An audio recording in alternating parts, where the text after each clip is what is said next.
we're watching this TikTok cricket where it's going to be over in 2 days. You're letting your fans down. You're letting your country down.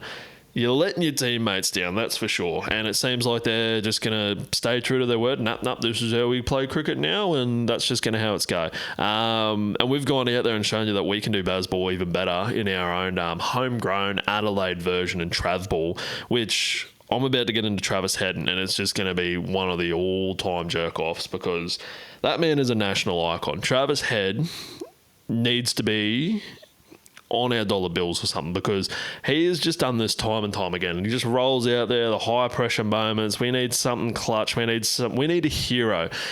And a man from Adelaide with a sexy mo, the fastest haircut in the game, and a little bit of pud just rolls out and tonks cherries all over the place. That is Travis Head. Walsh is over! Brisbane hit back! And it's Travis Head. Hey, someone sent me Buzz Rossfield's number. Yeah. Welcome back to another episode of Day Sports. We're not about the X's and O's, but the show and goes.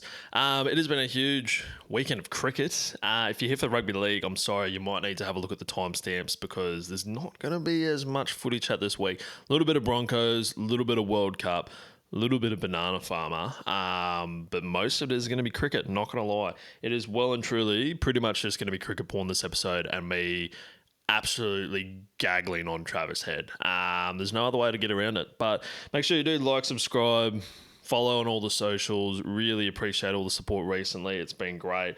But yeah, I'm just going to jump straight into the Ashes. Nice little review of that and everything that went down on the action-packed 2 days that we had of it.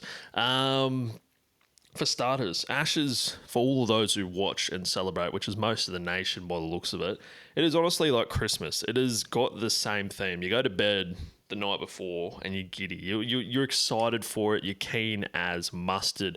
And that was the vibe the entire day, waiting for it to kick off over there in Perth. Now, hopefully this recording and everything goes well. We've been getting mad storms in Brisbane the other day. Got absolutely smashed. Hailstones, not too bad here, but some of them, honestly, size of cricket balls, and that's no exaggeration. These things were going crazy. So last time we had a really bad one, the NBN and my router got fried. So crossing fingers I can get through this without any dramas. But yeah, the Ashes starting again is like Christmas Day, and I feel like the summer of cricket wool pulls all girlfriends of the nation. Whether you follow AFL, Rugby League, Union, whatever it might be, you know, girlfriends are thinking, yes, the season's over, finally get my boyfriend back. Wrong-o. Bang, summer cricket rolls in, and yeah, that's exactly what we want. It's all over the news, it's all over social media. People are watching it on their phones at work, they got it on in the tea room, on the radio at Smoko. It just takes over the nation, and I love that. It doesn't matter what code you follow, as much as we might not get along. When it comes to the summer of cricket, and particularly beating those fucking Poms, we all band together like brothers in arms, honestly. And it was a really short test match. This one, I felt robbed, especially come Sunday. And yes, there was a lot of cricket content and whatever else to enjoy. And did I enjoy? I probably over-enjoyed it, where that's basically all I can focus on until the end of the year at this point. But it was unreal. 2 days, it still had that feeling of ebbs and flows and holy fuck, what is going on, and a real story throughout it, drama, and it's what you want in a test match. I would have liked a few more days, though, if it wasn't for a certain Travis Head deciding to go out and go, yeah, fuck it, I'm just going to score all these runs this afternoon. But yeah, I guess we'll just start from the start with it, though. So, like I said, you know, around the nation, you got it on TV screens, whatever going on. I was sitting there at work with it on in the tea room, you know, take break at the same time type of thing. And Starkey, he gets going into his work in the first over like he does. No first ball wicket for Starkey though, but Mitchell Starc is a mythical bowler in the first over. He cannot be stopped. Absolute beast. Zach Crawley just gets annihilated in the last ball. See you later, out for a duck. And honestly, you cannot think of a better way to start it. He picks him up again in the first over in the second innings, mind you. But Zach Crawley is going to be having legit nightmares of Mitchell Starc. That is his sleep paralysis demon. The amount of head noise that bloke must be having for the next 2 weeks.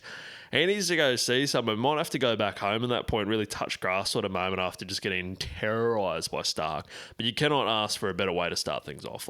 Starkey was brilliant, missing some real, two of the best bowlers in the world, particularly in Test match, and Pat Cummins, Joshy Hazelwood, and he just goes, yeah, no worries, boys. Jump on my back. I'm going to get 7 on the first day and absolutely dominate these useless Poms. And that is exactly what Mitchy Starc did. He is just a thing of beauty, particularly in that first over, but just time and time again managed to rip him apart. Scotty Too Hotty Boland, he probably didn't bowl his absolute best work in that first over. I'm sure he'd put his hand up and admit that as well. Supposedly it was a bit of a game plan to bowl that sort of line of length, but regardless, wasn't the usual just on a dime like Scotty bowls where you just unplayable sort of stuff. I thought Doggett was really good as well. He went out there, picked up a couple good wickets. Greeny, he did a job. Assuming he's still not 100%. And Nathan Lyon, did he bowl it? Or he might have bowled one or so over, but it kind of makes me wonder whether or not they're actually going to take him through to the Brisbane Test, or if they're going to pick up other quicks, particularly with Paddy coming back through. But yeah, look, I dare say, a lot of head noise, but the way that all started, though, that day, we're just ripping through England. The only one that really put up any fight was Brooke. When you look back on it, you go, yeah, okay, maybe didn't do too bad, but it looked like we were fucking going to roll them, no worries at all. And that's what I love about Test match cricket. It literally went from, England are so fucked, to, we might be cooked here, to, we're fucking sweet. And that happened in a matter of 2 days. So, yeah, it's wild how quickly it can kind of go like that. We obviously go out to bat in the first day and the second innings, and, yeah, where's Uzi gone? Has anyone found Uzi? He seemed to have gone missing because he was not out there to face that first ball, that is for sure. Poor Jakey Weatherall. He had to take it on debut. I left work between, the changeover and us coming out of bat.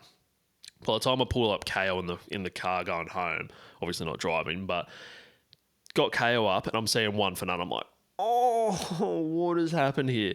And then sure enough, bloody Jakey Weatherall has been blown away by Jofra Archer, rolling in and just fucking sending him an unplayable ball. And no knock on Jake Weatherall. I don't think anyone would have really been able to play that. Most people would have ended up with a broken foot or something along those lines trying to play that. So it is what it is. And then the rest of it just didn't go well. But again, don't know where it was he went. He went off, I think, with back spasms, and there was so much what's going on with him throughout the commentary. And is he shitting himself? Has he got a sore back? Is he reflecting on his golf day from the day before? Because he was nowhere to be seen. Couldn't even come in at third. I think he came in 4th, 5th or something like that down the order. So he essentially ended up with Smudge and Marnus opening the bloody batting, and it all just fell apart from there. Travie Head went in there and tried to stick a few runs in there with Cam Green, Kerry as well. You're really hoping one of those boys was able to dig in, but yeah, we did not score many runs at all. So it was looking like we were absolutely fucked there, particularly rolling into day 2 or the second innings when England's gone out to bat.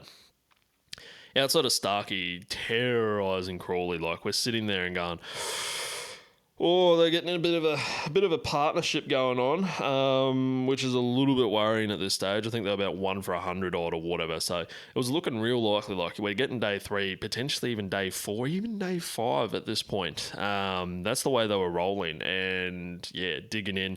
Coming back to that first innings as well, safe to say that my nightmares came true. The sleep paralysis demon for England might be Mitchy Starc, but fuck, ours is that Kiwi ginger and Ben Stokes. He is proper sleep paralysis demon. Went out there getting a 5 for, and he scares me. I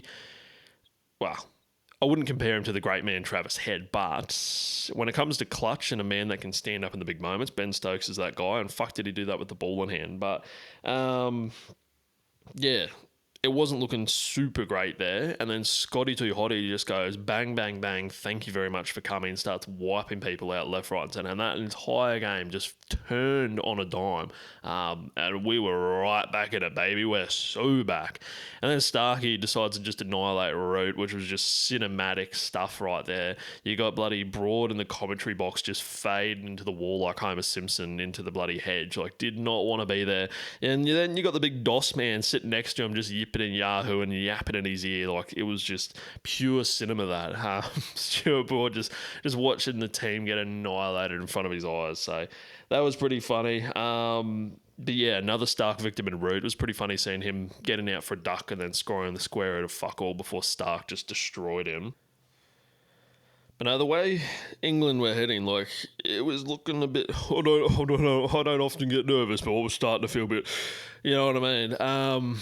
Yeah, and they were in the prime position to be able to snag this one over in Perth, the way that it started off anyway. Again, Scotty Boland flipped it on its head, but England just big bed shit, guys. Bazball just ain't working. I have no idea where all this confidence came from leading into this series. Like, you haven't won here in literally 1,000 years.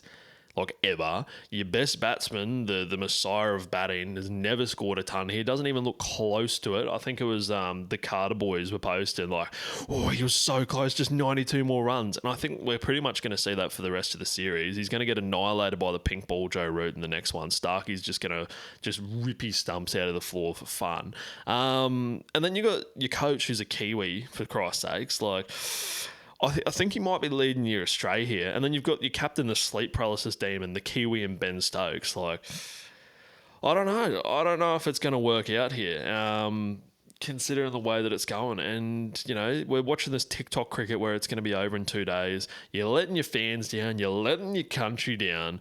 You're letting your teammates down, that's for sure. And it seems like they're just going to stay true to their word. Nope, this is how we play cricket now, and that's just going to how it's go. And we've gone out there and shown you that we can do Bazball even better in our own homegrown Adelaide version and Travball, which I'm about to get into Travis Head, and it's just going to be one of the all-time jerk-offs because... that man is a national icon. No doubt England were on top rolling into that second innings. You know, we're about to go out to bat. Not a ton of runs to chase down, but the way that this game's been going, particularly our first innings, you're like, oh, this could not be super great. We're still trying to find Uzi, mind you. You got Jakey Weatherall waiting out on the boundary by himself, and the commentators all speculating who's going to be opening. Apparently Nathan Lyon got tossed up there. I would have liked to seen him just fucking pull shot them to victory, but unfortunately we didn't get to see Gary doing that. And almost like a WWE walkout, here comes bloody Travis Head, the national icon himself, rolling out there, and fuck, the aura that bloke has, the vibe that Travie has, he is just what sums up Australia through and through. You know, you got this fella rolling out there, he's got the big old mo, fastest haircut in the game, and a little bit of pud there, and he just goes out and tonks cherries. He goes, boys, jump on my back, I'm going to be taking us and getting this done before the end of the day. That second innings from Travis Head, like, that was unreal. Like, when Australia needed someone to stand up, we needed a hero, Travis said, yes, I'm the man for the job. Put me in, coach. I'll go out there and I'm going to blast 100 in record-breaking time. And that is exactly what he did. And it was a beautiful thing to watch. Like, as soon as he got going, there was no doubt in my mind, especially when he got to 50, I was like, oh, he's going all the way. No worries at all. And then to do it in 69 balls, classic for Travis Head, mind you. Just went out there and tonked them all over the place. He just played a couple of nice shots to start off and then just went, yeah, no, fuck this. I'm gonna go after it and finish this before the end of the day. So me and Smith, you can tee off on the golf course tomorrow. Like, and I'd really like to know how much sleep he got that night, because I dare say he might have gone and had about 500 beers, and well deserved, mind you. Definitely deserves to have plenty of beers after that. We need to get a GoPro strapped to Travis Head, because some of the content would get out of that. Him having a good rip and a tear and a party would just be ridiculous. But Travis Head, national hero, need to build a statue of him outside of Adelaide Oval, because he's our hero. Yeah, record breaking stuff. Don't worry about just the owner. You got Trav the owner now. He owns England. He owns India. He owns everything. Travi touches. Like, he's just done this time and time again. Like, the pressure is on. We need something clutch. Everything's not working out. Like, he'll just dig in, smack balls all over the place and just get it done. Like, he's done it in the World Test Championship. He's done it in ODI. He's done it now in the Ashes multiple times. Like, he's a fucking hero, honestly. Like, men want to be him. Women want to be with him. That is your Travis Head type of guy.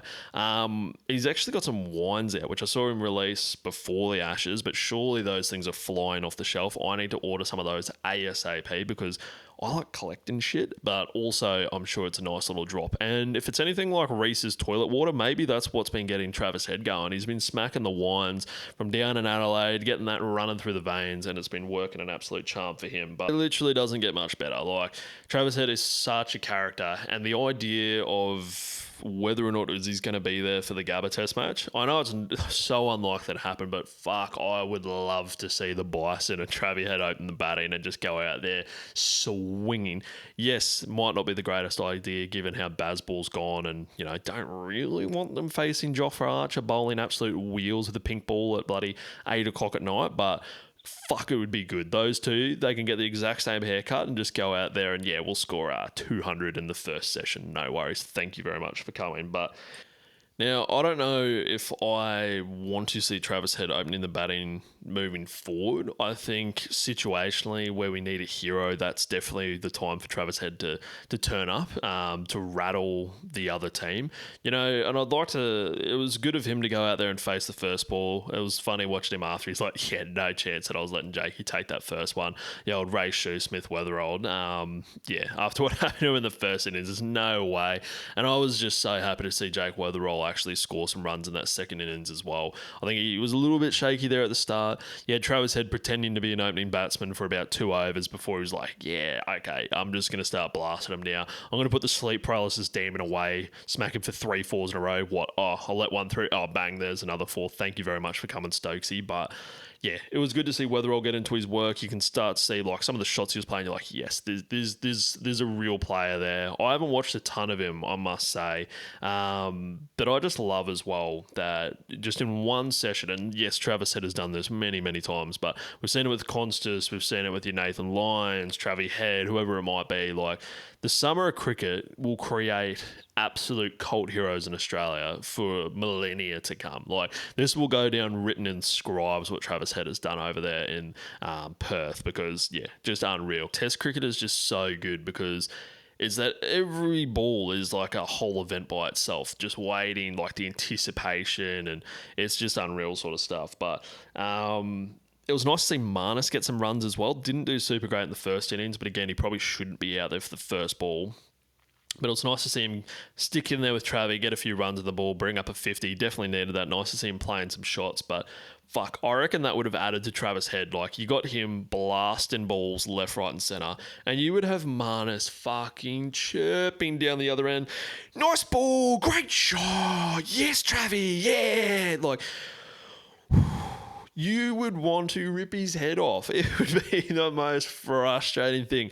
You can't get Travis Head out. You're seeing the game slip through your fucking fingers, and you got a third-man commentator out there in Marnus just absolutely jerking himself off to what he's seeing in front of him. Like, you got the biggest cricket nufty of all time, like, front and centre for this amazing performance from Travis Head. Even Adam Gilchrist, after his knock many moons ago, was like, yeah, this one might actually be better, considering the circumstances. But I would just hate to be out there on the field and having to deal with Marnus at the same time. But, you know, great if he's on your team, ultimate pest, and gotta love your Marnus, but fuck, it would have been funny too. You could imagine how stirred up they'd be getting, and I reckon that would have fed Heady even more. That leads into Brisbane though. I feel like we're going to wait an eternity before we're going to be able to see this next test. Big question though is what's going to be happening with Usman Khawaja. Home ground test for Uzi.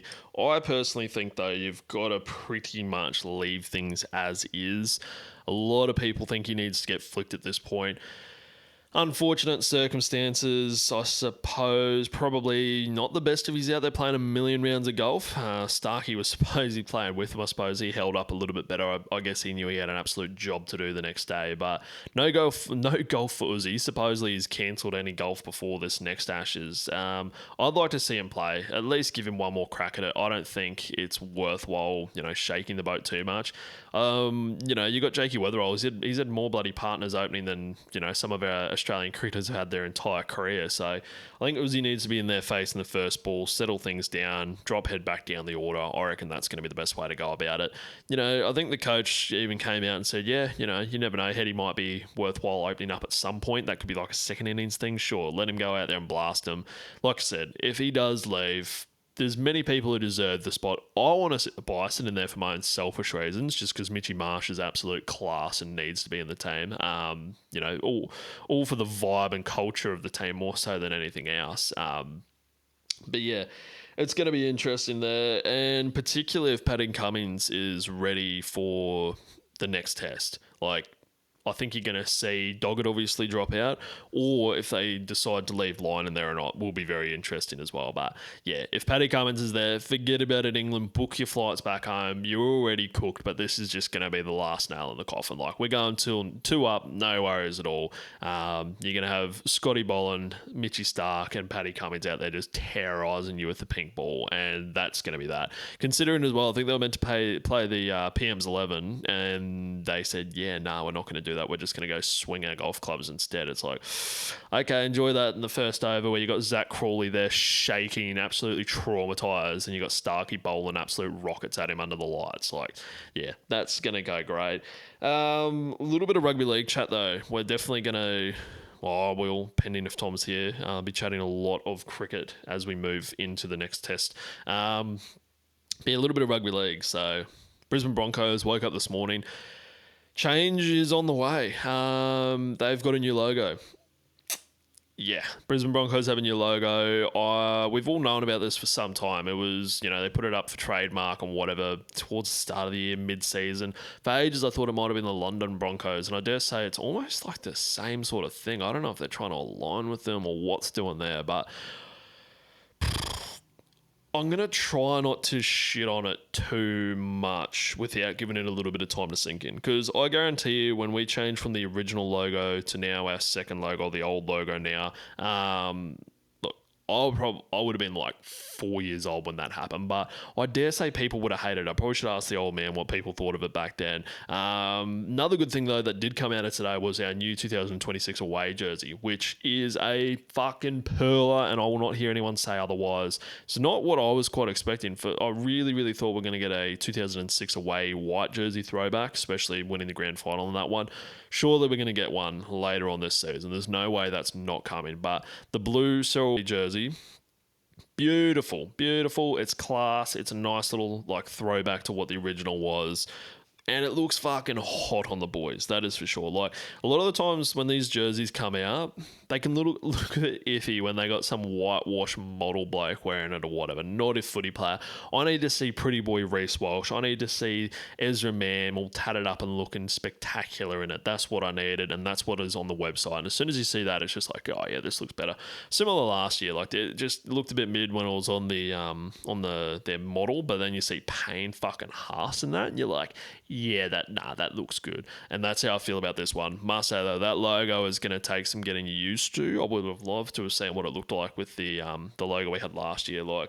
Honestly, this is hot. This is hot. So I can't imagine this beer, for example, with that new logo on there. It just would not look the same. But yeah, I'll be copping it, that's for sure. But yeah, it's going to take some getting used to. I definitely want to get my hands on that jersey though, because yeah, unreal sort of stuff. I must say though, and that was my concern originally with it. There's a mock-up they did of a bucking bronco. I'm like, that would actually look sick. The logo itself, there's parts of it I like the actual Broncos head I think looks pretty mean. And I saw Retro talking about it as well. The floating sort of logo, I think that looks better than the full shield and with the rivery part. I think it's the rivery swishy shield part that I'm not 100% sold on yet at this stage. Again, I might warm up to it a little bit more. But it's just The thing I think that bothered me and a lot of other people is it looks very, hey, chat, can you whip up a new logo for me? Like, I feel like we could have made it a little bit more, artistic, a little bit more, flair to it, a little bit more grit, something, there needs to be a few more features. It's very minimal, very almost looks like a Porsche logo car brand, something that ChatGPT's whipped up. And I'd hate to know how much they paid on the design, and the marketing and the video content creation team, they are whipping out amazing videos. Like, no knock on them, they're going to absolutely sell this and kill it. I just would have liked to have seen something a little bit nicer, maybe a reimagined one of the original, or maybe just a bit more of that head in there. I think would have been beautiful, but you work with what you got. When it comes to the new jersey, look, I rate it, but what I hated was, I think I first saw it posted by like SEN of a cutout of the Courier Mail article, which I was speaking with Retro again about it. He's like, yep, it's official, and same owners and whatever essentially have major parts in the Broncos, and that's all fine, but I would have liked to have seen it come from the club first. Like, we've got like the most amazing content team of all time that I'm sure it's probably even coming out while I'm speaking, would have some like ridiculously sick videos. Like, I need to see Payne Haas run out there and rip the new jersey out type of thing. Like, that would have been perfect. Bit of Hulk Hogan, Payne Haas just pulling it open, perfect. Also announce him a signing on again, that would be beautiful. But I feel like we could have done it in a better way to these just like random leaks, and then you just see stuff, well, not leaks, but random images coming out, and then you see stuff on the website, compared to them like kind of driving that narrative. I personally would have liked to have seen that.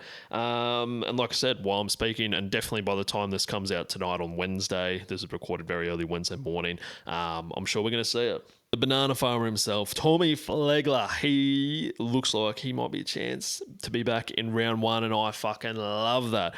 It has been such a long journey back. Dolphins finally posting stuff, so he must be like very high chance to be back. There's no way they'd be posting stuff on social media if he was in any doubt or not looking likely. And look, if he's not back in the trials and not back in the first round, look, it is what it is. Round 3, round 4.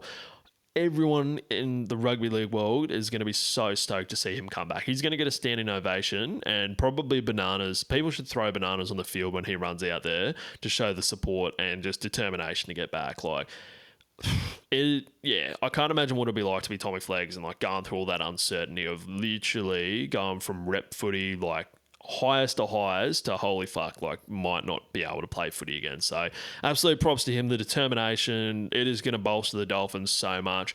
New South Wales, just hand us the bloody shield again already, because if he's back there playing for Queensland, you're absolutely cooked. That series last year where Tino was out, that was a big missing piece of aggression. Tino back this year, Rolgers. Imagine when we get Fleggs and Tino both out there at the same time. Like, that mongrel get up and go junkyard dog in the banana farmer is just going to have yous all at sea. So I'm very keen to see Fleggs back, which was in a Broncos jersey. But yeah, very, very good news. Last little thing I wanted to touch on was the World Cup. The tickets are already out. It's crazy. Fucking not even into the year, and the bank account is starting to look at me like, no more, sir, I can't do this. Like, Magic Round's about to come out. That's kind of my priority. Try to pick up 3-day Magic Round tickets because it is an absolute hoot of a time. Try to get to Origin. We'll see about the World Cup as it comes along, but the draw came out, the group stage has come out. Very exciting stuff, but I think it's pretty obvious how it's probably going to play out. And, there might be some dark horses. There could be Lebanon, maybe they'll go well. PNG might be able to snag something. Fiji, maybe, if the bloody moon's in the right place and everything lines up. But I think it's pretty clear that, your Group A, you've got, Australia, New Zealand, Cook Islands, and Fiji. The second one, I think, is England, Samoa, and Lebanon, I'd like to say. And the last one, Tonga, France, and PNG. That's the last one. I don't even have to look at the phone for this one. But yeah, look, I think we're going to be seeing Australia and New Zealand probably in the finals, if that's possible, coming from the same group. If not, it's, definitely top 4 is going to be Australia, New Zealand, Samoa, Tonga. And, that's not exactly groundbreaking stuff. England, especially the way they've been playing, I just don't see it happening. Just like the Poms. The Poms just don't get it in any sport they play. I was chatting with a friend about this the other day, and I'm like, any sport they're just fucking hopeless. And yeah, it's going to end up being what? It's going to be 8-0 when we win 5-0 in the cricket. So it's going to end up being what, 11-0 by the time they come over here and play their 3 games. Like, they're just going to get pumped. It wouldn't surprise me if Lebanon put them to the sword, but I feel so sorry for Fiji and Cook Islands. I've got a bad feeling that Australia and New Zealand are going to put absolute cricket scores on them. I think Australia play them Fiji at Suncorp Stadium. I might try to get along to that one. Can't say I'm absolutely jumping to go see Fiji just get obliterated by Australia. You never know. Maybe they'll go all right, but I don't see it kind of happening, not going to lie. Yeah, if we play New Zealand at Suncorp, though, that is going to be the most ridiculous game. I think we're doing some finals here. So if we play New Zealand, Samoa, Tonga, whatever it is, like, that is going to be some top tier stuff. Very, very keen for that. But yeah, you can just see it playing out. Like, the 2 getting through group stage 1, Australia and New Zealand. Samoa should pump Lebanon and England, no worries at all. And then Tonga should pretty much do the same. Like, yes, PNG might snag something. France, of all countries, if they manage to pull something off, that would be spectacular. I suppose Lebanon could do something, but that's pretty much how I see it. Yeah, very keen for that. It's just going to be a fucking packed rugby league year. And it's going to sneak up so quickly as well. Like, before you know it, we're going to have trials, Vegas, round 1. It's going to be Magic Round, into Origin, into finals, into the Rugby League World Cup. Like, it is a great time to be a rugby league fan. So, very exciting stuff. But yeah, not going to get super deep into that, as rugby league stuff pops up. But yeah, sorry if you're here for the rugby league. I'll timestamp it all anyway. Appreciate all the support. That's pretty much it for this week. A lot of cricket stuff is going to be coming up as per usual, and anything else that pops up with rugby league. But catch us all next week. Have a good one.